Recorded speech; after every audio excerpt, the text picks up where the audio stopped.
देखिए, carbon dioxide gas के बारे में हम लोग पढ़ रहे थे। कार्बन डाइऑक्साइड गैस में ये था कि पृथ्वी के चारों तरफ इसने आवरण बना रखा है, लेकिन बहुत कम मात्रा में पाई जाती है, ट्रेसेस में 0.03% जो है आपके सिर्फ जो है आपके मात्रा होती है इसकी। और 0.03% मात्रा कम मात्रा होने पर भी अपना पूरा काम करती है कि जितने भी सूर्य से आने वाला प्रकाश है उसको, परावर्तित होने वाले प्रकाश को पूरी तरह से बाहर नहीं जाने देती, बल्कि परावर्तित कर देती है फिर से, जिसकी वजह से बहुत देर तक जो है ऊष्मा जो है बनी रहती है पूरे वायुमंडल में और पृथ्वी गर्म रहती है। पृथ्वी का औसत तापमान बनाए रखने में जो है, मेंटेन करने में, एवरेज टेम्परेचर जो है सबसे ज्यादा जो आपके एक तरह से गैस जो आपके करती है वो है कार्बन डाइऑक्साइड गैस। तो सबसे बड़ी भागीदारी जो है आपके कार्बन डाइऑक्साइड गैस की है। लेकिन हम ये नहीं कह सकते कि यही काम सिर्फ कार्बन डाइऑक्साइड गैस कर रही है।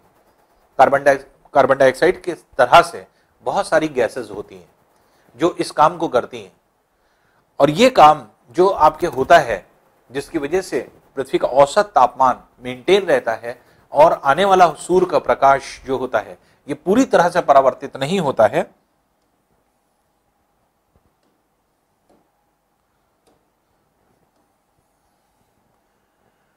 तो पृथ्वी है, पृथ्वी के चारों तरफ वायुमंडल का भाग है, और सूर्य का प्रकाश कहीं से भी अगर आता है तो आने के बाद ये पूरी तरह से परावर्तित नहीं होता, बल्कि फिर से पुनः परावर्तित हो जाता है।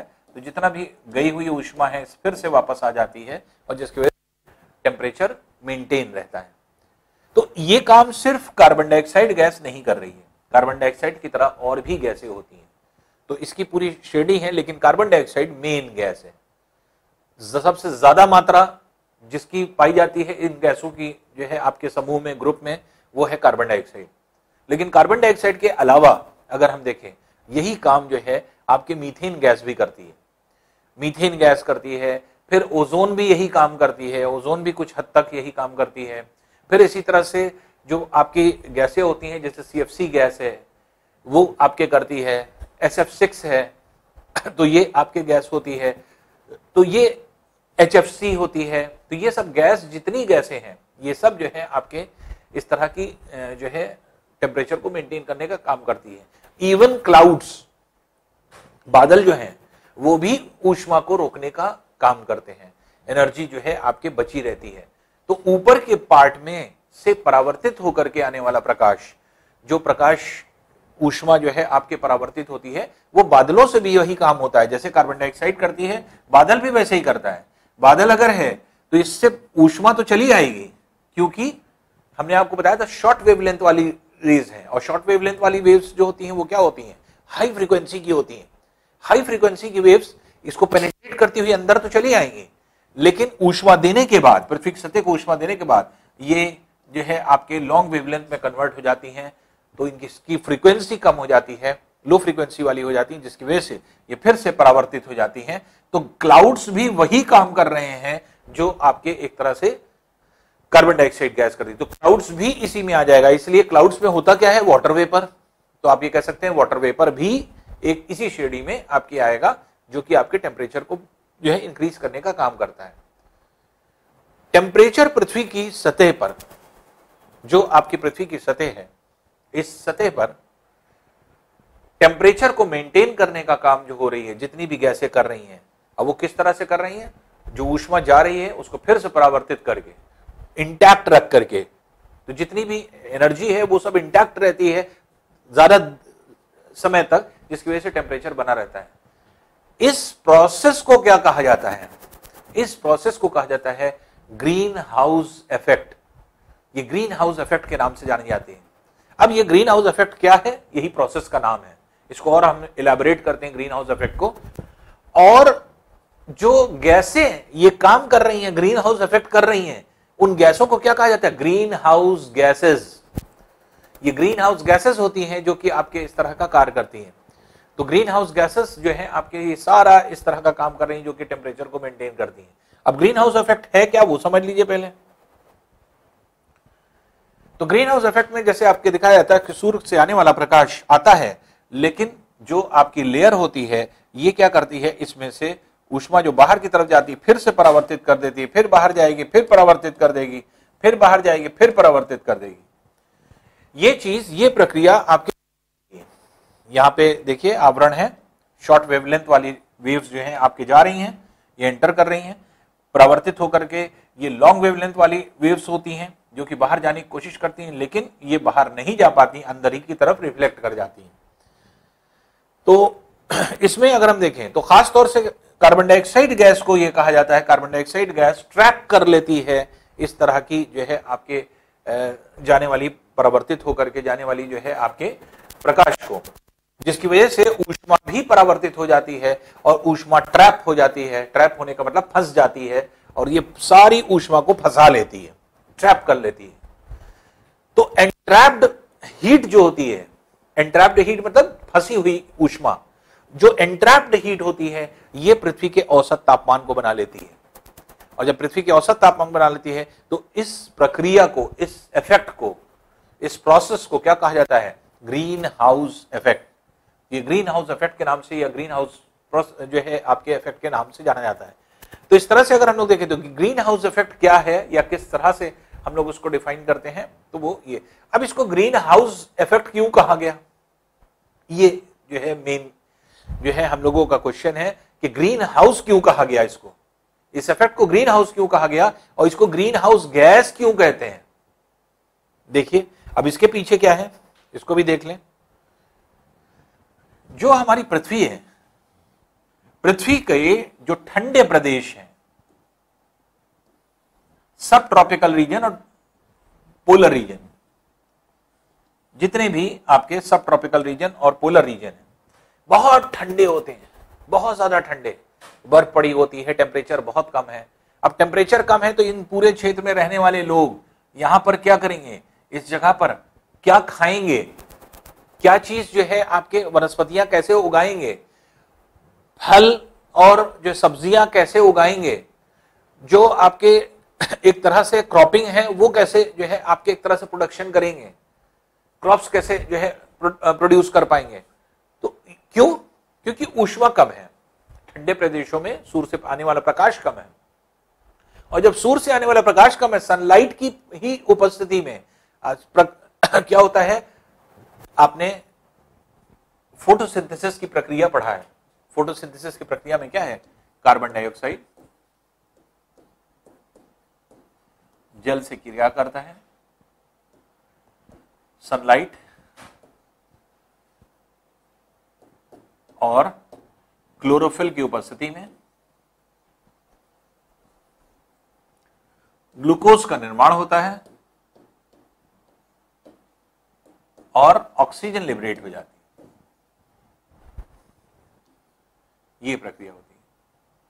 तो जो पेड़ पौधे हैं ये क्या करते हैं, वायुमंडल से ये जो है आपके कार्बन डाइऑक्साइड ले रहे हैं। कार्बन डाइऑक्साइड कहां से लेंगे, एटमॉस्फेयर से। जो जल लेते हैं वो कहां से लेते हैं, जड़ों से। जड़ों से जो है आपके जल ऊपर जाता है, और जाइलम की हेल्प से, जैसे आपको पता है कि जो है आपके जल जो है ऊपर की तरफ चढ़ता है। और क्लोरोफिल जो है वो ग्रीन कलर है। तो कार्बन डाइऑक्साइड मिली कहां से, वायुमंडल से।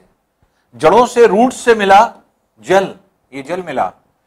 क्लोरोफिल जो ग्रीन कलर है, ग्रीन पिगमेंट है, हरे रंग पत्तियों का जो ग्रीन कलर, वो है क्लोरोफिल। और सूर्य का प्रकाश जब उपस्थित होता है तो सनलाइट की वजह से ये चारों चीज मिक्सअप होकर के, ये चारों चीज मिक्सअप होकर के क्या बनाती हैं, ग्लूकोज,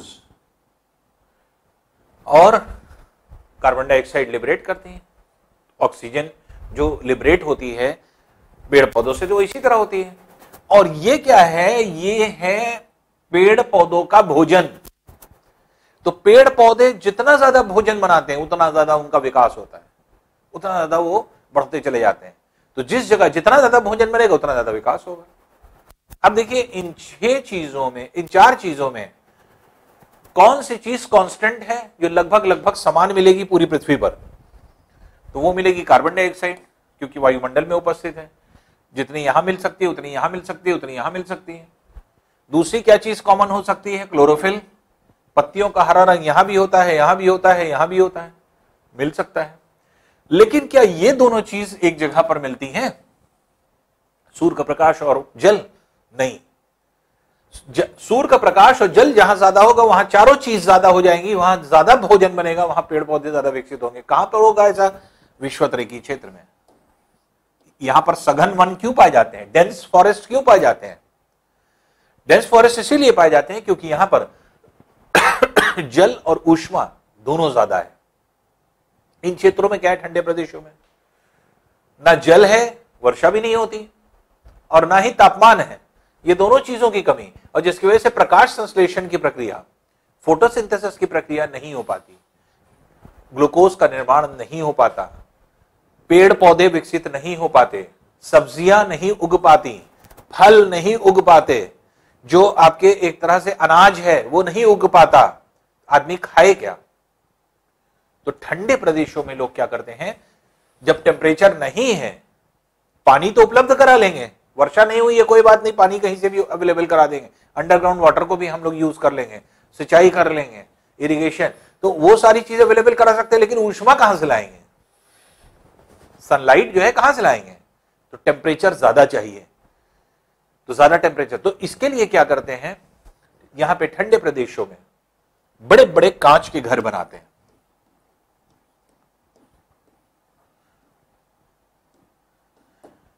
कांच के घर बड़े बड़े होते हैं। हम लोगों के यहां खेत कैसे होते हैं? खुले हुए, चारों तरफ से खुले हैं, हवा भी आ रही है, धूप भी पड़ रही, बारिश भी हो रही, सारी चीजें। ठंडे प्रदेशों में खुले हुए घर नहीं होते, बंद होते हैं चारों तरफ से, शीशे के, कांच के होते हैं ये। तो ये कांच के घर होते हैं जो आपके एक तरह से बनाए जाते हैं। और ये कांच किस रंग की रखी जाती है? ये कांच होती है डार्क कलर की, जैसे black, dark brown, dark green, इस तरह के कलर की। क्यों डार्क कलर क्यों रखा जाता है? क्योंकि dark colour is good absorber of heat. तो अच्छा एब्जॉर्बर होता है हीट और लाइट दोनों का। तो इसलिए क्या होता है कि जितनी भी ऊष्मा आती है सब इसके अंदर पेनिट्रेट कर गई, अंदर चली गई, क्योंकि शॉर्ट वेवलेंथ वाली थी, जितनी भी आ रही है बाहर जल्दी नहीं निकल पाती, क्योंकि ये जो डार्क कलर का कांच है ये इसको बाहर नहीं निकलने देता। क्यों? क्योंकि ये गुड एब्जॉर्बर है, तो ये एब्जॉर्ब किए रहता है, पकड़े रहता है, एंट्रैप किए रहता है। जैसे वायुमंडल में कार्बन डाइऑक्साइड एंट्रैप किए हुए है, ऊष्मा को पकड़े हुए हैं, जकड़े हैं, वैसे ही ये कांच के घर ऊष्मा को पकड़े और जकड़े रहते हैं, बाहर नहीं निकलने देते। तो शॉर्ट वेवलेंथ वाली रेज तो अंदर चली आती हैं, लेकिन ऊष्मा देने के बाद जब बाहर की तरफ जाती हैं तो ये लॉन्ग वेवलेंथ में कन्वर्ट हो जाती हैं। और जब ये लॉन्ग वेवलेंथ में कन्वर्ट हो जाती हैं तो जाने वाला प्रकाश जो होता है, लॉन्ग वेवलेंथ वाला प्रकाश, ये बाहर नहीं निकल पाता, ये डार्क कलर का होता है। और डार्क कलर के जो आपके हाउसेस बनाए जाते हैं, तो इसमें नॉर्मली क्या है, जैसे अगर हम ब्लैक या ब्राउन कर दें तो सबसे बढ़िया होगा। लेकिन ब्लैक कलर और ब्राउन कलर करने में क्या होता है, नॉर्मली क्या होता है, नॉर्मली ये होता है कि आपके बहुत अंधेरा हो जाता है, उसमें बहुत ज्यादा रोशनी की जरूरत पड़ती है। फिर तो नॉर्मली क्या करते हैं कि बीच का जो है आपके चीजों को अपनाया जाता है। तो ना बहुत ज्यादा डार्क ना बहुत ज्यादा कम, ग्रीन कलर के जो है आपके कांचों को यूज कर लिया जाता है। तो अक्सर ग्रीन कलर के कांच जो है ज्यादा यूज किए जाते हैं। और कोई जरूरी नहीं कि ग्रीन कलर का कांच होता है इसलिए, ये दिमाग में कॉन्सेप्ट मत बनाइएगा। अब बाहर आप कोई भी कलर यूज कर सकते हैं, नॉर्मली ग्रीन करते हैं, ब्लैक भी कर सकते हैं, ब्राउन भी कर सकते हैं, लेकिन अंदर क्या हो रहा है, अंदर कृषि हो रही है। बाहर का तापमान, ठंडे प्रदेशों में तापमान कहीं पे 5 डिग्री सेल्सियस है, कहीं पर -10 डिग्री सेल्सियस है, कहीं पर 0 डिग्री सेल्सियस है, लेकिन इनमें तापमान क्या होता है, 18 डिग्री सेल्सियस, 20 डिग्री सेल्सियस, इस तरह का तापमान मेंटेन हो जाता है। तो इन घरों में इतना तापमान है, और इससे बाहर निकले तो ठंडा जो है आपके बर्फ चारों तरफ ढकी हुई है। ये क्या करते हैं, जब इतना तापमान हो गया तो ऐसे कंडीशन में आपकी प्रकाश संश्लेषण की प्रक्रिया शुरू हो जाती है, पेड़ पौधे अपने भोजन बनाने लगते हैं और विकसित होने लगेंगे। सब्जी आप उगाएंगे, उग जाएगी, फल आप लगाएंगे, फल भी मिल जाएगा आपको, आप अनाज उगाएंगे, अनाज भी मिल जाएगा, सारी चीजें, सारा प्रोसेस ये आपके होता है। तो यहां पर टेम्परेचर जो है ये 18 से 20 डिग्री सेल्सियस तक तापमान जो है आपके औसतन बना रहता है इस पूरे रीजन में। तो ये पूरा रीजन जो है, इसको अगर हम लोग कहें, ये सारा का सारा रीजन, ये सारा का सारा क्षेत्र जो है, इसको अगर हम कहें तो ये एक ऐसा क्षेत्र है, ये ऐसा रीजन है, ये ऐसा पार्ट है कि हम ये कह सकते हैं कि ये जो पूरा रीजन होता है ये बिल्कुल सिमिलर होता है उसी तरह से जैसे वायुमंडल के अंदर कार्बन डाइऑक्साइड गैस ऊष्मा को रोके रहती है, वैसे ही इस घर में, कांच के घर में जो है आपके ऊष्मा अंदर रुकी रहती है। और इसके अंदर ऐसा करके क्या करते हैं, क्योंकि खेती बाड़ी करते हैं तो अंदर हरियाली रहती है, ग्रीनरी रहती है। तो अंदर क्योंकि हरियाली रहती है, ग्रीनरी रहती है, आपके पेड़ पौधे उगाए जाते हैं, इसीलिए इनको ग्रीन हाउस कहा जाता है। तो ग्रीन हाउस हरे रंग के कांच की वजह से नहीं कहते, या बहुत सारे जो है आपके चीजें आती हैं ऐसे एक्सप्लेनेशन, बहुत सारे लोग कहते थे हरे कांच के घर। तो हरे कांच के घर नहीं होने की वजह से ऐसा नहीं होता, हरा कांच आप रख सकते हैं, आप ब्लैक लगा लेंगे और अच्छा हो जाएगा, लेकिन अंदर लाइट आपको ज्यादा यूज करनी पड़ेगी। ग्रीन से ज्यादा बेटर है ब्लैक, तो ब्लैक जो होगा वो और हीट को एब्जॉर्ब करेगा। लेकिन अंदर तो ग्रीन हाउस इसे क्यों कहा जाता है, ग्रीन हाउस इसलिए नहीं कहा जाता कि इस रंग की वजह से किसका हरा रंग होता है, बल्कि अंदर इसके ग्रीनरी रहती है, अंदर इसके पेड़ पौधे उगाए जाते हैं, अंदर हरियाली रहती है, तो हरे भरे घर होते हैं ये। और हरे भरे घर होने की वजह से इनको ग्रीन हाउसेस कहा जाता है। तो ध्रुवीय क्षेत्रों में, ठंडे प्रदेशों में ग्रीन हाउस जो काम कर रहा है, ग्रीन हाउस जिस कॉन्सेप्ट से बनाए गए, वो कौन सा कॉन्सेप्ट लिया गया, वही जो कार्बन डाइऑक्साइड का है। तो कार्बन डाइऑक्साइड की वजह से आपके इस तरह का वही कॉन्सेप्ट लेकर के ग्रीन हाउसेस को बनाया गया, जो आपके कार्बन डाइऑक्साइड गैस हमारे वायुमंडल में कर रही है, वही ग्रीन हाउस जो है आपके यहां कर रहे हैं। तो इसलिए अगर हम देखेंगे तो ये जो ग्रीन हाउस काम कर रहे हैं, वैसे ही बिल्कुल जो है आपके कार्बन डाइऑक्साइड गैस कर रही है। इसलिए कार्बन डाइऑक्साइड की तुलना की जाती है किससे, इन हाउसेस से। इसीलिए ग्रीन हाउस को क्या कहा जाता है, ग्रीन हाउस गैस।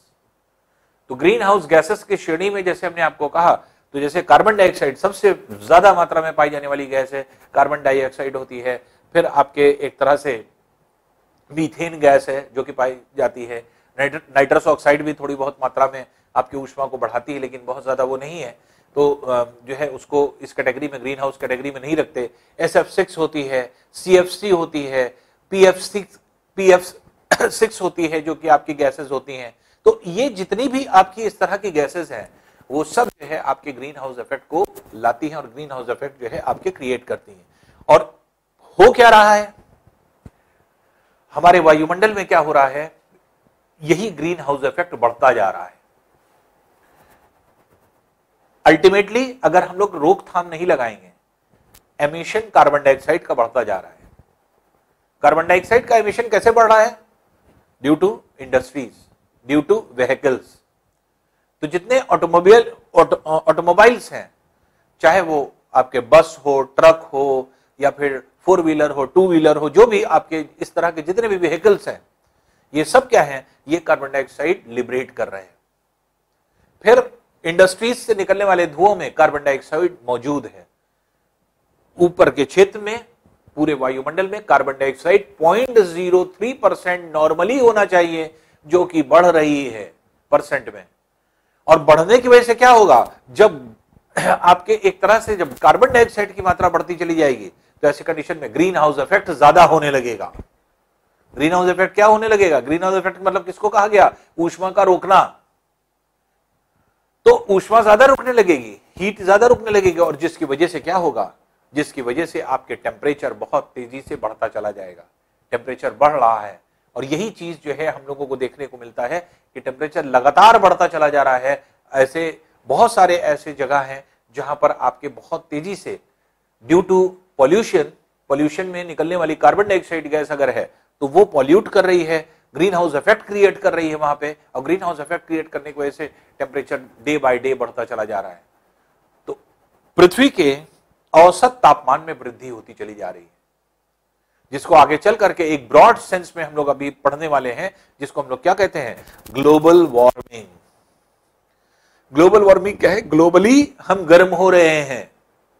औसत तापमान पृथ्वी का बढ़ रहा है, तो पृथ्वी के औसत तापमान में वृद्धि होना, तो ये जो है आपके एक तरह से आप ग्लोबल वार्मिंग में अभी आप आगे चल करके पढ़ते हैं। तो पूरी पृथ्वी क्या है, पूरी पृथ्वी पर इस तरह की चीजें हम लोग ने ध्यान नहीं दिया। हम लोग ने अपने यूज करने में, जैसे हम लोगों को कोई चीज सस्ती मिल रही है, जो मिल रही है हम लोग उसको परचेस कर लेते हैं, यूज करना शुरू कर देते हैं, उसका साइड इफेक्ट नहीं देखते। उसी तरह से हम लोग ने ढेर सारी ऐसी चीजें कर ली, इंडस्ट्रीज खूब खोल लिया जिसकी वजह से अनएम्प्लॉयमेंट खत्म होने लगी, सस्ते जो है आपके एक तरह से सामान मिलने लगे इंडस्ट्री के होने की वजह से, जो प्रोडक्ट बन रहा है वो आपको इजीली अवेलेबल हो पा रहा है, हम लोगों को ये फायदा दिख रहा है। लेकिन हम जो नुकसान कर रहे हैं उसका साइड इफेक्ट क्या है, हम नुकसान कर रहे हैं, धुआं निकाल करके ऊपर छोड़े दे रहे हैं, हमें ऐसा लग रहा है ऊपर तो जा रहा है, हम अपने वायुमंडल को प्रदूषित करते चले जा रहे हैं। हम व्हीकल पे घूम रहे हैं, हम 4 व्हीलर से चल रहे हैं, 2 व्हीलर से चल रहे हैं, या फिर किसी भी जो है आपके व्हीकल से हम लोग जा रहे हैं, व्हीकल से चल रहे हैं, हमें आसानी है, हम एक जगह से दूसरी जगह बहुत कम टाइम में पहुंच जाते हैं, हमारा टाइम सेव हो जाता है, कम पैसा लगता है, इजिली हम जो है एक जगह से दूसरी जगह पहुंच जाते हैं। लेकिन जितनी देर गाड़ी चली उसके साइलेंसर से, गाड़ी के साइलेंसर से निकली कौन सी गैस है, इस तरह की गैसेस निकलनी। तो ये गैसेस जब निकली तो ऐसी कंडीशन में क्या है, ऐसी कंडीशन में जो है आपके गैसेस लिबरेट हो रही हैं, और ये लिबरेट होकर के वायुमंडल में पहुंच रही हैं, और वायुमंडल में डिफरेंट इफेक्ट्स आपके कर रहे हैं काम। जैसे बहुत सारी चीजें आपने पढ़ी होंगी, सब हम लोग डिस्कस करने जा रहे हैं। जैसे ग्लोबल डिमिंग क्या है, ग्लोबल वार्मिंग के साथ ग्लोबल डिमिंग क्या है, एशियन ब्राउन हेज इसी की वजह से है, एशियाई भूरी धुंध जिसको कहा जाता है इसी की वजह से है, एसिड रेन हो रही है, क्यों हो रही है, इसी की वजह से, इंडस्ट्रीज की वजह से। तो ये सारी चीजें क्या हैं, ये सब एक दूसरे से जुड़ी हुई चीजें हैं। जितने भी हम लोग उत्सर्जन कर रहे हैं, तो ये जो है आपके जो गैसें उत्सर्जित हो रही है वो सिर्फ ये नहीं, ये तो ग्रीन हाउस इफेक्ट है। एक और चीज हम लोगों ने शुरू कर दिया, वो क्या था, एक तो ग्रीन हाउस गैसेस का उत्सर्जन हम कर रहे हैं, दूसरा प्रमुख चीज हम ऐसी गैसों को लिबरेट कर रहे हैं जो जा करके हमारी ओजोन की परत को नष्ट कर रही है। ओजोन क्या है, ओजोन अभी आप पढ़ेंगे, ओजोन डिप्लीशन पढ़ेंगे डिटेल वे में, ये सारी चीज अभी बहुत डिटेल वे में आएगी, अभी तो हम बहुत शॉर्ट में आपको बता रहे हैं। ओजोन डिप्लीशन, ओजोन एक ऐसी गैस है जो सूर्य से आने वाली किरणों में से अल्ट्रा वायलेट रेस को ऊपर से ही परावर्तित कर देती है, पृथ्वी की सतह के अंदर नहीं आने देती। सिंपल भाषा में अभी समझिए, अभी ये बहुत ब्रॉड सेंस में आप पढ़ेंगे ओजोन डिप्लीशन, क्योंकि अब आने वाला है ग्रीन हाउस इफेक्ट, फिर ओजोन डिप्लीशन। ये दो मेन कारण हैं पृथ्वी के औसत तापमान के बढ़ने में, और इसके मतलब ग्लोबल वार्मिंग के। ग्लोबल वार्मिंग के दो कारण, पहला कारण क्या है, green house effect, green house gases की वजह से, दूसरा कारण क्या है, ओजोन डिप्लीशन। और दोनों को मिक्सअप मत करिए, दोनों के लिए अलग अलग गैसें जो है उत्तरदायी हैं। तो ग्रीन हाउस गैसेस में कार्बन डाइऑक्साइड गैस उत्तरदायी है जो कि आपके ये काम करती है, और जब ओजोन डिप्लीशन पढ़ेंगे तो वहां पर दूसरी गैस सीएफसी जो गैस है वो ज्यादा उत्तरदायी है। तो दो अलग अलग काम हो रहे हैं। अब ओजोन डिप्लीशन में क्या हो रहा है, हम ऐसी गैसें उत्सर्जित करना शुरू कर रहे हैं और जिसकी वजह से क्या हो रहा है, हमारी ओजोन जो है कमजोर होती जा रही है, ओजोन टूटती जा रही है। कमजोर होने को डिप्लीट करना कहते हैं। डिप्लीट करना मतलब धीरे धीरे जो है आपके कमजोर होना, वीक होना, और कमजोर होने की वजह से अल्ट्रावायलेट रेस भी अंदर चली आ रही है। अल्ट्रावायलेट रेस के आने से ऊष्मा बढ़ रही है, टेम्परेचर बढ़ रहा है, इवन ह्यूमन के स्किन कैंसर हो रहा है। ये सब क्या है, अल्ट्रावायलेट रेस के एंट्रेंस से। तो जितनी भी स्किन डिजीजेस हैं, नई नई स्किन डिजीजेस शुरू हो गई, अब आप देख रहे हैं, पहले स्किन डिजीजेस नहीं थी, लेकिन अल्ट्रावायलेट रेस के आने से स्किन डिजीजेस शुरू हो गई। तो ये जो है आपके किस वजह से हो रही है, ये इसी अल्ट्रावायलेट रेस। तो इसको जो है आपके बहुत डिटेल वे में ओजोन डिप्लीशन को हम लोग पढ़ेंगे, और उसी टाइम हम लोग डिजीज के बारे में भी डिस्कस करेंगे। तो ये जितनी दो चीजें हैं प्रमुख, ओजोन को हम लोग डिप्लीट ना करें, ऐसी गैसें ना छोड़ें जिसकी वजह से ओजोन डिप्लीट हो। ओजोन डिप्लीट होगी, टेम्परेचर औसत तापमान बढ़ेगा पृथ्वी का, या ग्रीन हाउस गैसेस को ना जो है आपके लिबरेट करें। तो इन दोनों के लिए दोनों पर काम हो रहा है, आज से नहीं, बहुत पहले से। और ये काम 1985 से चल रहा है।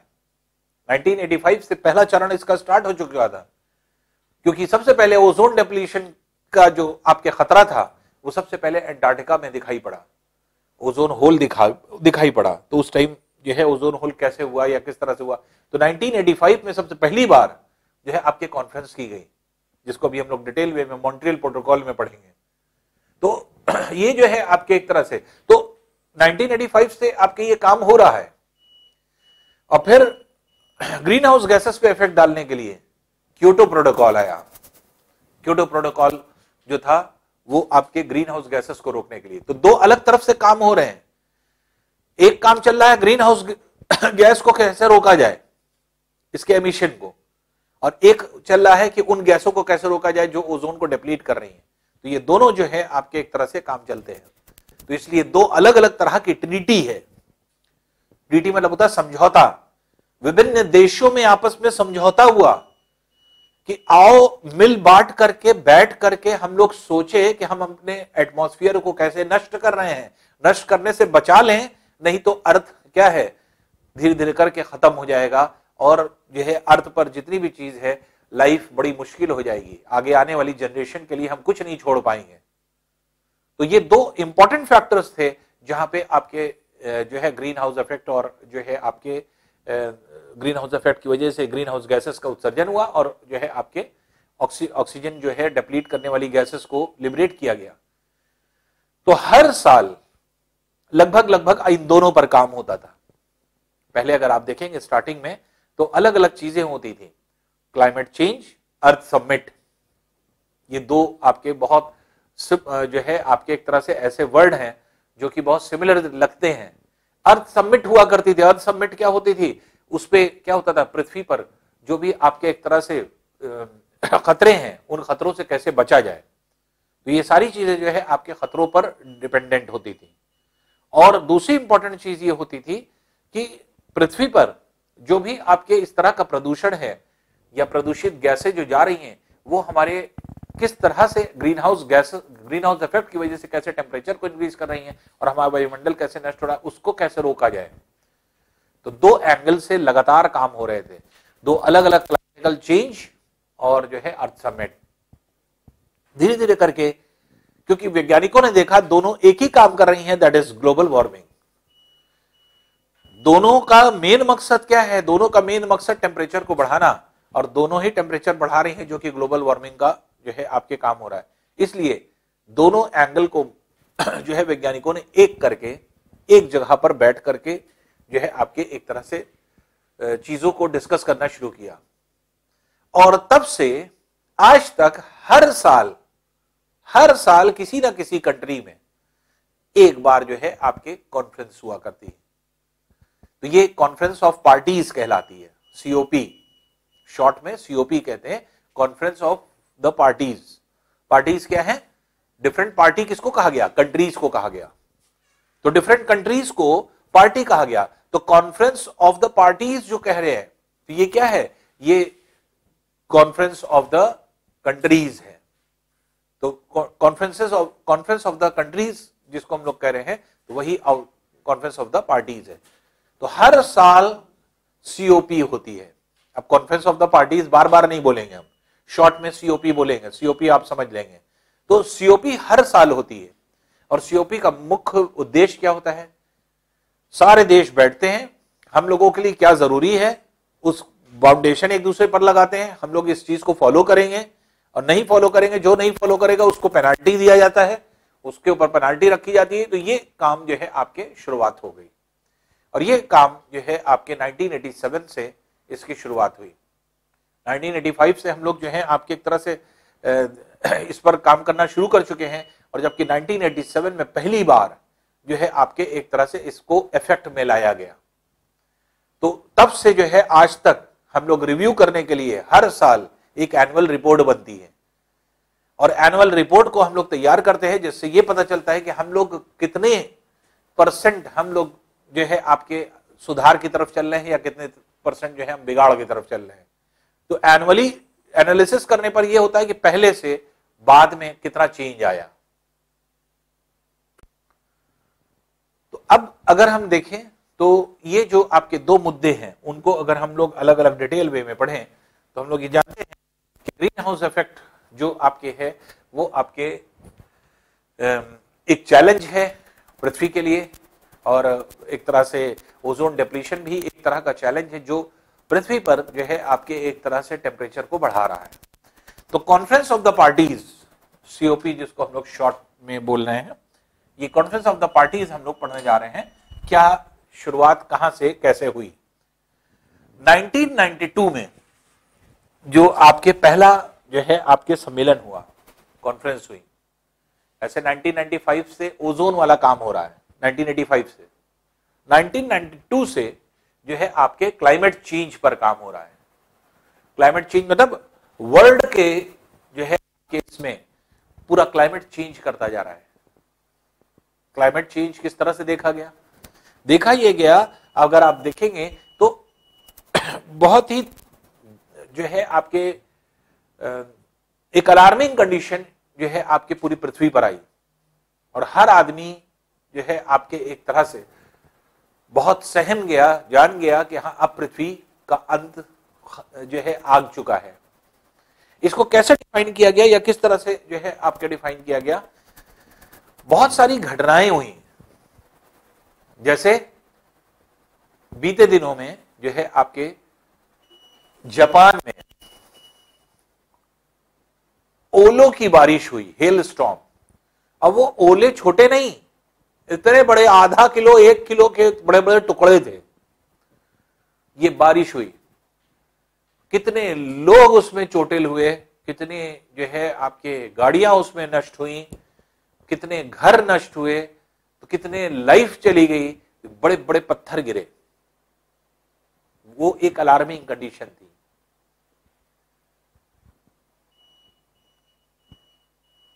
एंटार्क्टिका, हिम से ढका हुआ पूरा क्षेत्र, हिंद महासागर में, इंडियन ओशन में 1990s में, 90s के डिकेड में, 80 से 90 के बीच में बहुत तेजी से डिग्रेडेशन हुआ और बहुत तेजी से हिम पिघलने लगी, और एक बहुत बड़ा हिम का टुकड़ा जिसकी लेंथ 200 किलोमीटर लंबी थी, 200 किलोमीटर लंबी, आप समझ रहे हैं, 200 किलोमीटर लेंथ का एक लंबा आइस का टुकड़ा पूरे एंटार्क्टिका से टूट करके हिंद महासागर में गिर गया और पिघल गया। इतने बड़े बड़े हिम के टुकड़े अगर टूट करके पिघलने लगेंगे, और जितनी पृथ्वी पर हिम है अगर वो पिघलने लगेगी, तो ऐसी कंडीशन में क्या होगा? ऐसी कंडीशन में हम लोग ये देख सकते हैं कि ऐसी कंडीशन में फिर पूरी पृथ्वी की अगर हिम पिघल जाएगी तो सी का लेवल बढ़ने लगेगा। सी लेवल बढ़ने लगेगा तो जल क्या होने लगेंगे? स्थलों के अंदर आने लगेंगे, स्थान डूबने लगेंगे, शहरों के अंदर पानी भरने लगेगा, और धीरे धीरे आपके सारी चीजें खत्म होती चली जाएंगी। इंपॉर्टेंट चीज ये है कि जैसे आप देखते हैं, जैसे ग्लोबल जो है आपके वार्मिंग को बताया जाता है, वैसे ही जो है आपके है ग्लोबल डिमिंग। अभी आगे चल करके आप डिटेल में पढ़ने जा रहे हैं। ग्लोबल डिमिंग क्या है? अगर हम रोकथाम नहीं करेंगे तो इन ग्रीन हाउस गैसेस की अधिकता होती जा रही, सघनता, ये डेंस होता जा रहा है पार्ट, और डेंस होने की वजह से जो सूर्य से आने वाला प्रकाश है ये 100% नहीं आ पा रहा है, 100% इंसुलेशन नहीं हो पा रहा है। इसकी 1 से 2% मात्रा बाहर जाने लगी है, बाहर से ही परावर्तित हो जाती है। इसके मतलब इंसुलेशन का 100% पार्ट नहीं आ रहा है। तो सूर्य से आने वाला प्रकाश कम होता जा रहा है। प्रकाश की मात्रा कम होने को कहते हैं हम लोग प्रकाश का डिम होना। जैसे हम लोग कहते हैं ना लाइट डिम हो गई, तो प्रकाश का डिम होना। तो एक सबसे बड़ा संकट यह है कि ये अगर जो है आपके एक तरह से सघन होती चली गई, अभी तो ये क्या कर रही है, जो सूर्य से आने वाला प्रकाश है इसकी ऊष्मा को यहां परावर्तित कर रही है, जिसकी वजह से टेम्परेचर ज्यादा बढ़ गया है। लेकिन वैज्ञानिकों ने क्या कहा? वैज्ञानिकों ने ये कहा कि अगर ये बहुत सघन हो जाएगी, हम अभी अगर केयर नहीं करेंगे, तो ऐसी कंडीशन में पृथ्वी की सतह पर 100% इंसुलेशन नहीं होगा और ज्यादा से ज्यादा प्रकाश बाहर से ही परावर्तित होने लगेगा। सूर्य पर, पृथ्वी पर प्रकाश बहुत कम मात्रा में आएगा, और पृथ्वी पर प्रकाश जब बहुत कम मात्रा में आएगा तो ऐसी कंडीशन में पृथ्वी का टेम्परेचर कम होने लगेगा। और जैसे प्लिस्टोसीन एज में था, प्लिस्टोसीन काल क्या था? पूरा पृथ्वी का उत्तरी गोलार्ध हिम से ढका हुआ था, आइस एज उसको कहा जाता है। प्लिस्टोसीन एज को आइस एज कहते हैं। तो जैसे आइस एज था, तो आइस एज क्या है कि जिसमें जो है हम लोग ये कहते हैं कि पूरा उत्तरी गोलार्ध हिम से ढका हुआ था, टेम्परेचर बहुत कम था, लेकिन जैसे जैसे कार्बन डाइऑक्साइड पृथ्वी पर बढ़ती गई, टेम्परेचर, औसत टेम्परेचर मेंटेन होता गया, हिम पिघलती गई, तब जाकर के ये स्थल आज दिखाई पड़ते हैं, कॉन्टिनेंट्स दिखाई पड़ते हैं, जहां उत्तरी अमेरिका है, नॉर्थ अमेरिका, यूरोप है, रशिया है। ये सब रीजन क्या है? ये सब हिम से ढके हुए थे। वैज्ञानिकों का अनुमान यह है कि जहां से हमने शुरुआत की थी वहीं फिर पहुंच जाएंगे। इसके मतलब कि इस ग्लोबल डिमिंग की वजह से पूरा प्रकाश आने वाला ये सब रुक जाएगा और पृथ्वी की सतह पर फिर से हिम युग आ जाएगा, पूरी पृथ्वी हिम से ढक जाएगी। अगर ये मेरी बातें देखना है, अभी बहुत सारी बातें हैं ग्लोबल वार्मिंग में जो की गई, अभी आगे इफेक्ट हम लोग पढ़ने वाले हैं। जब ग्लोबल वार्मिंग अभी पढ़ेंगे, ग्लोबल डिमिंग भी पढ़ेंगे, ये सारी चीज अभी हम सिर्फ आउटलाइन बना रहे हैं आपकी। अभी सिर्फ हम मॉन्ट्रियल प्रोटोकॉल और क्योटो प्रोटोकॉल को पढ़ने के लिए सिर्फ एक आउटलाइन बना रहे हैं। अभी ये सारी चीजें पढ़ी नहीं है अभी हम लोग ने, अब हम पढ़ेंगे धीरे धीरे। तो जो स्टार्टिंग हुई है कॉन्फ्रेंस ऑफ द पार्टीज से, जो है आपके स्टार्टिंग हुई है, यहीं से स्टार्टिंग होगी। अगर ये सारी चीजें आप प्रत्यक्ष रूप से देखना चाहते हैं डायरेक्ट फॉर्म में, तो एक फिल्म देख लीजिएगा। फिल्म कौन सी है? The day after tomorrow. जरूर देख लीजिए, द डे आफ्टर टुमारो, कल के बाद। इसका हिंदी अनुवाद भी डब होकर के आया है। उसमें पूरी तरह से दिखाया पृथ्वी कैसे नष्ट होगी। पृथ्वी का अंत ग्लोबल डिमिंग से है, ग्लोबल वार्मिंग से नहीं। उसी अंत को यहां पर दिखाया है, एक पिक्चराइज किया गया, अच्छी फिल्म बना करके आपको रिप्रेजेंट कर दिया गया है, द डे आफ्टर टुमारो, जिसको हल्का सा हम आपको बता देते हैं। जो घटना एंटार्क्टिका में अभी हमने एक्सप्लेन किया कि 200 किलोमीटर लंबा टुकड़ा टूटा, वही घटना को वहां पर पिक्चराइज किया गया। स्टार्टिंग ही फिल्म की वहीं से है, फिल्म स्टार्ट होती है वहीं से।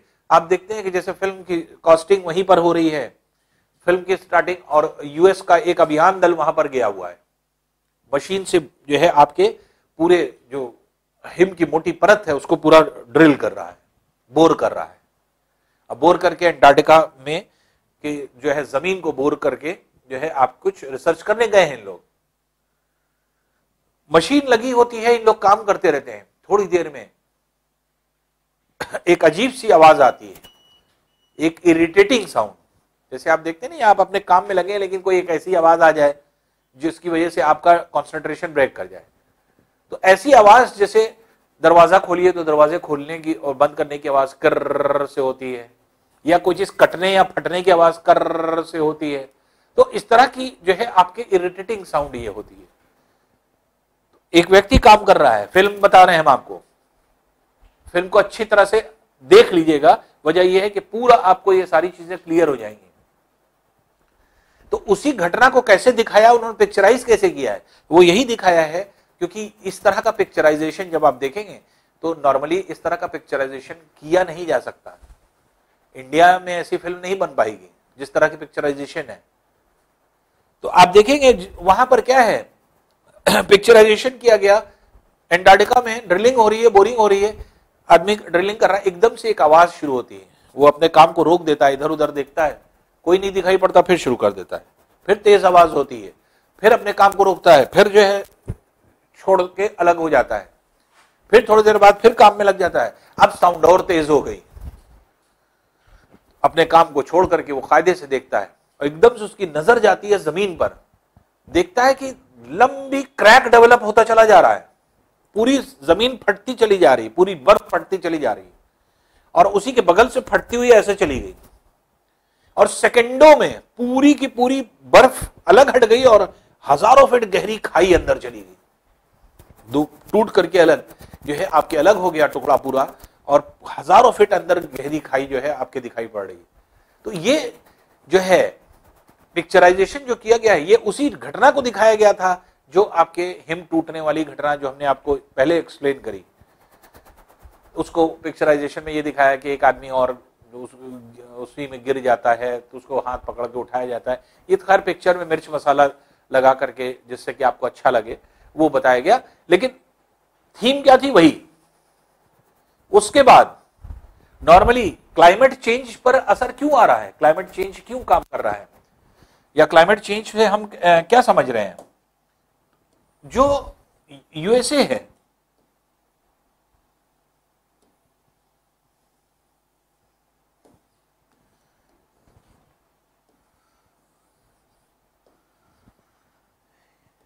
ये है मैक्सिको का पार्ट, यहां पे है वेस्ट इंडीज के द्वीप, यहीं पर स्टेशन बना हुआ है, मॉनिटरिंग स्टेशन।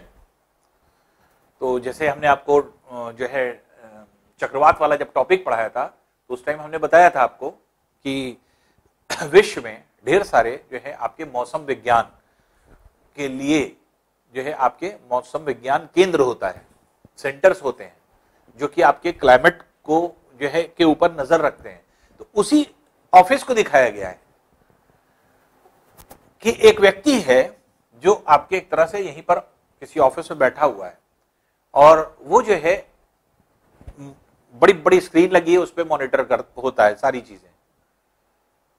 जैसे तूफान आएगा तो पहले से पता चल जाएगा, ये सारी चीज मॉनिटरिंग होती है। तो दिखाया गया है एक फुटबॉल मैच चल रहा है, फुटबॉल मैच देख रहा है। अब एकदम से क्या हुआ, यहां पर ये मैक्सिको की खाड़ी है, गल्फ ऑफ मैक्सिको, अटलांटिक महासागर, यहां पर एकदम से एक रेड कलर की लाइट ब्लिंक करने लगी। जो लाइट ब्लिंक कर रही है वो क्या शो कर रही है, यहां पे एक चक्रवात आ रहा है, साइक्लोन। उसकी नजर जाती है स्क्रीन पर, अच्छा यहां पे चक्रवात आ रहा है, कोई बात नहीं, फिर से देखने लगता है। फिर इसके बाद थोड़ी देर बाद यहां पे एक और लाइट ब्लिंक करने लगती है, फिर देखता है अच्छा दूसरा साइक्लोन आ गया, कोई बात नहीं, देख रहा है फुटबॉल मैच चल रहा है, एक गोल पे दूसरा गोल हो रहा है, इंटरेस्टिंग वे में कॉफी पी रहा है, आराम से जो है मैच देख रहा है। फिर एकदम से 2-3 लाइट इकट्ठा जो है जलने लगी यहां पे, फिर उसकी नजर पड़ी, अब थोड़ा सा वो सतर्क हुआ, कॉशियस हुआ, इतना ज्यादा साइक्लोन और एक साथ चक्रवात ऐसे विकसित हो रहे हैं, तूफान ऐसे उठ रहे हैं।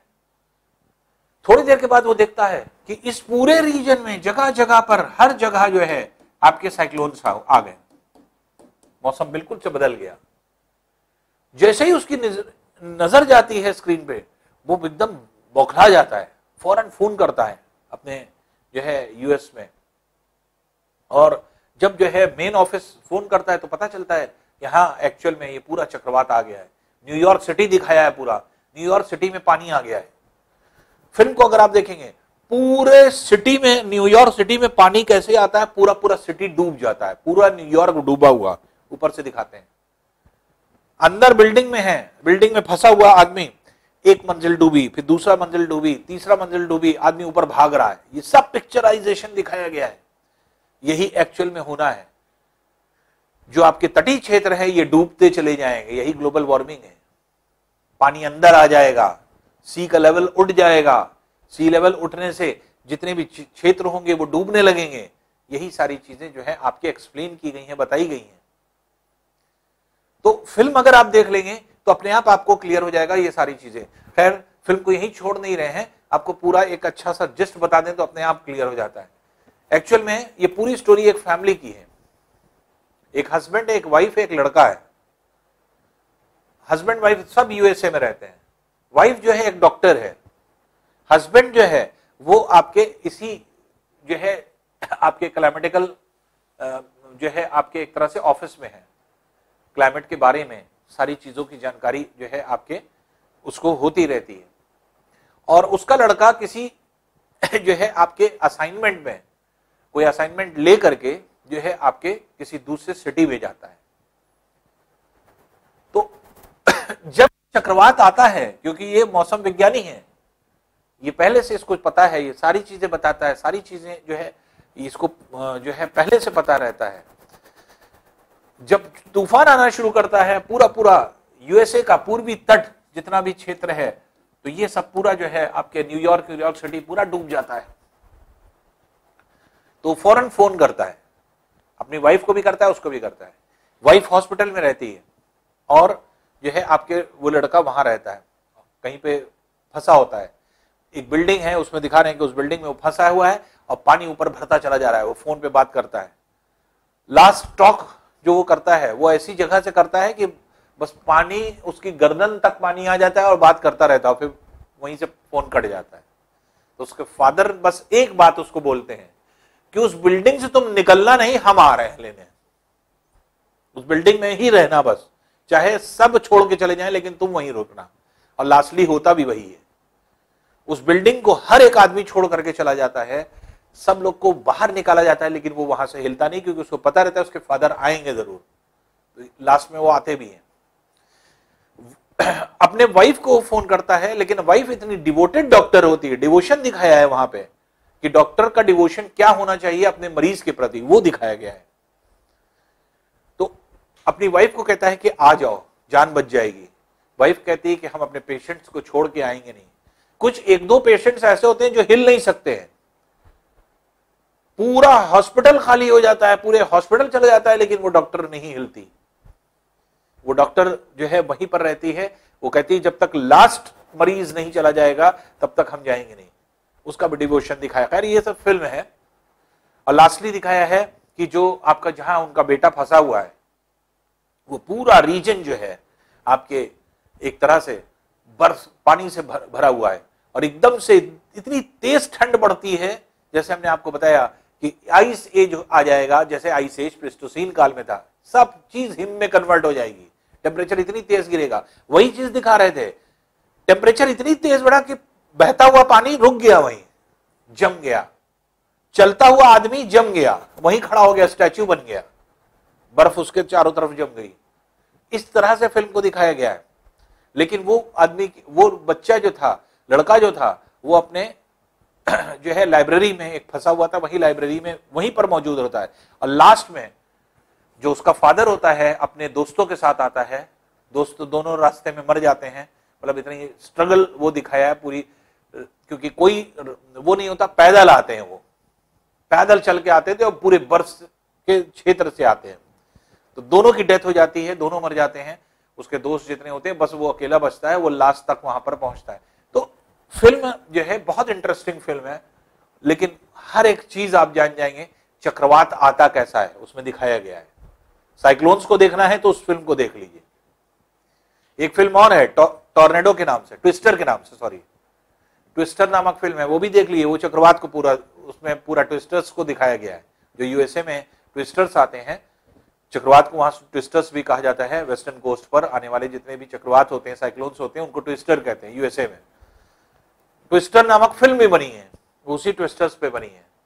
देखिए कितने खतरनाक ट्विस्टर्स होते हैं और किस तरह से चीजों को उड़ा करके ले जाते हैं। तो ये सारी चीजें जो है आपके एक तरह से दिखाई गई हैं इन्हीं सब चीजों में। तो ग्लोबल वार्मिंग और ग्लोबल डिमिंग एक ऐसी चीज है जो अर्थ को खत्म करने वाली है। मतलब अर्थ जो है खत्म हो जाएगा अगर हम लोग थोड़ा सा कॉशियस नहीं हुए। थोड़े से भी अगर हम कॉशियस नहीं हुए तो हम लोग हर एक चीज, कोई भी चीज है, उससे जो है आपके एक तरह से आप ये कहेंगे कि बच नहीं सकते।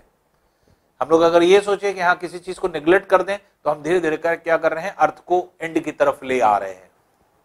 इसलिए सारी दुनिया आज हर साल एक जो है आपके कॉन्फ्रेंस होती है, जो कि लगभग नवंबर महीने में होती है। नवंबर महीने में कहीं ना कहीं किसी देश में आपके होती है, और वो आपके एक तरह से कॉन्फ्रेंस ऑफ पार्टीज जो हमने आपको बताया, ये आपके होती है, जिसमें वैज्ञानिक बैठते हैं हर देश के, हर देश का रिप्रेजेंटेटिव जाता है, हर देश के लोग वहां पर पहुंचते हैं और साइंटिस्ट वहां पर बैठ करके सलाह मशवरा करते हैं और आपके एक तरह से ये बताते हैं कि क्या इंपॉर्टेंट है और किस तरह से हम लोगों को चलना चाहिए।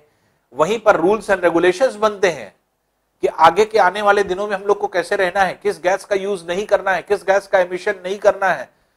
पोल्यूशन को किस स्तर पर लेकर के आना है। अगर जितने लॉज बनते हैं उसको कोई वायलेट करेगा, उसको अगर तोड़ेगा तो उसको पेनाल्टी भी रखी जाती है कि ये लॉ तोड़ने पर ये पेनाल्टी, ये लॉ तोड़ने पर ये पेनाल्टी, ये लॉ तोड़ने पर ये पेनाल्टी, और बहुत हैवी पेनाल्टी होती है। तो इस तरह से जो है आपके एक मिल बैठ करके हम लोग इसका सोल्यूशन निकालने की कोशिश कर रहे हैं, और ये सोल्यूशन जो हम लोग निकाल रहे हैं ये आने वाले दिनों में जो है आपके पृथ्वी के लिए काफी कुछ हद तक जो है आपके बहुत कारगर हुआ है। जिस तरह से हम लोग जो है अर्थ के डिटोरिएशन की तरफ बढ़ रहे थे, बहुत हद तक उस पर रोकथाम हुई है।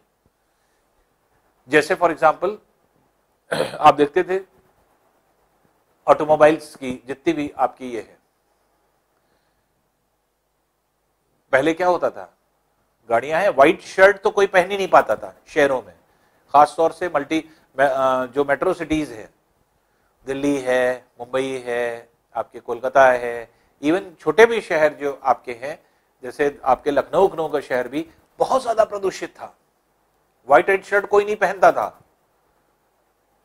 और होता क्या था, गाड़ियों के धुएं, काले काले धुएं निकलते थे।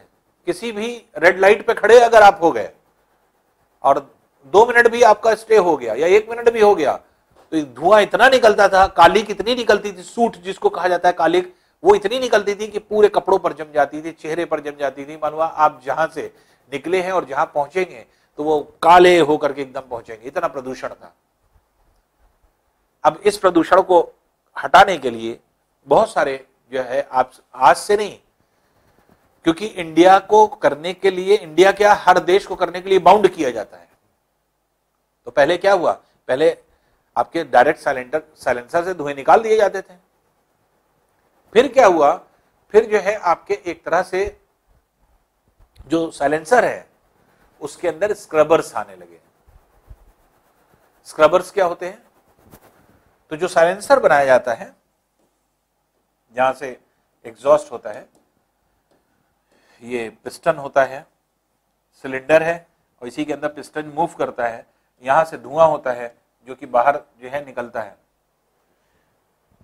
किया क्या गया कि धुआं जो डायरेक्ट निकल जाता है, डायरेक्ट ना निकल करके बल्कि एक चेंबर से गुजारा जाता है और उस चेंबर से निकल करके और तब ये बाहर की तरफ निकलता है। चेंबर क्या करता था, जितना भी धुआं है उसको एब्जॉर्ब कर लेता था। जैसे अक्सर आप जाते रहते हैं ना, टेम्पो में पीछे पड़ते हैं, टैक्सी में पीछे लिखा रहता है प्रदूषण मुक्त स्क्रबर युक्त, तो स्क्रबर युक्त है इसलिए प्रदूषण मुक्त है। तो स्क्रबर्स क्या करते हैं, ये जो है आपके एक तरह से ऐसे जो है आपके डिवाइसेस होती थी या इनबिल्ट आपके ये सारी चीजें आने लगी कि इसके अंदर क्या था, इसके अंदर जो गैसें, प्रदूषित गैसें हैं, इसको एब्जॉर्ब करने की जो है आपके पावर थी। सारी जो है आपके सूट को, कालिक को, जितनी भी आपकी गैसें हैं इस तरह की सबको एब्जॉर्ब करके और साफ जो है आपके धुआं बाहर की तरफ निकालती थी।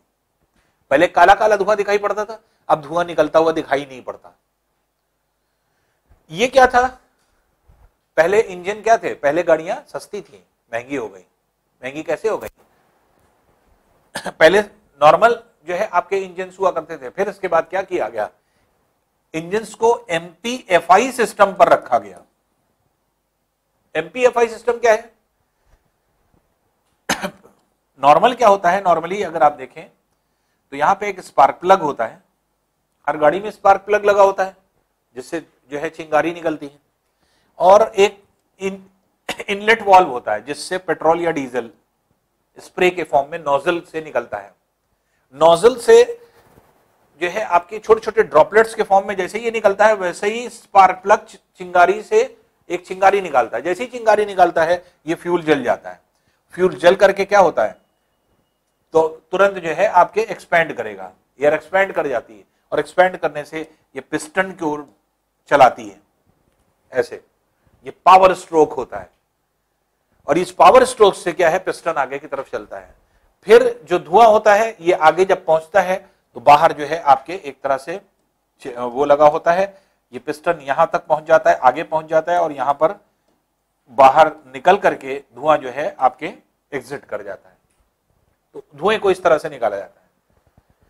तो पहले ऐसे आता था। एमपीएफआई सिस्टम क्या हुआ था, जो आपके पेट्रोल डाला जाता है वो इनकंप्लीट कंबशन होता है। इनकंप्लीट कंबशन मतलब पूरी तरह से पेट्रोल नहीं जल पाता, और जब इनकंप्लीट कंबशन होता है तो उसके अंदर जो है आपके कार्बन के पार्टिकल्स रह जाते हैं, इसीलिए कालिक निकलती थी, सूट निकलती थी।